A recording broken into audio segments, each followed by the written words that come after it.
Guys இன்றைக்கி நம்ம எங்கே வந்திருக்கோன்னா மலேசியாவில் மலக்கால உள்ள சர்ச்சுக்கு தான் வந்திருக்கோங்க. இந்த சர்ச்சு வந்து ரொம்ப ஸ்பெஷலானது. ஏன் சொல்கிறேன்னா மலேசியாவிலே இதான் வந்து முதல்ல கட்டப்பட்ட ஒரு சர்ச்சு. அதாவது ஆங்கிலேயர்கள் வர்றதுக்கு முன்னாடியே போர்ச்சுகீசியர் கட்டின சர்ச்சுங்க. அதோட இயர் பார்த்தீங்கன்னா 1710 வருஷத்துலேருந்து இந்த சர்ச்சை வந்து கட்டியிருக்காங்க. அதுக்கப்புறம் டச்சுக்காரர்கள் அதுக்கப்புறம் வந்து ஆங்கிலேயர்கள் வந்து புதுப்பிச்சு இந்த சர்ச்சு இன்னும் வந்து ஒரு நினைவு சின்னமாகவே இருக்குது. ஸோ இங்கே வந்து ஏசப்பாவோட வந்து நாங்கள் ஆசீர்வாதம் வாங்கிட்டு இப்போ தான் நாங்கள் வந்து மலக்கா சுற்றி பார்க்க போகிறோம். உண்மையாலுமே ரொம்ப அமைதியாக நல்லா இருக்குது.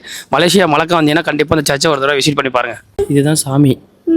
நம்ம எப்படி முருகனை கும்பிடுறோம் அதே மாதிரி கிறிஸ்தவர்கள் வந்து முருகன் இல்லை, இது வந்து ஏசப்பா.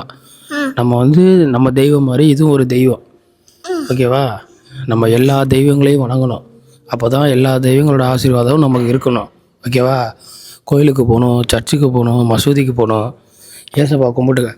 அப்பாலாம் சின்ன வயசில் சர்ச்சுக்கு போய் சாமி கும்பிடுவேன். ரொம்ப நல்லா இருக்கணும், நல்லா சம்பாதிக்கணும், நல்லா படிக்கணும், பெரிய ஆளாக வரணும், எல்லோரும் நல்லா இருக்கணும்னு வேண்டிக்க.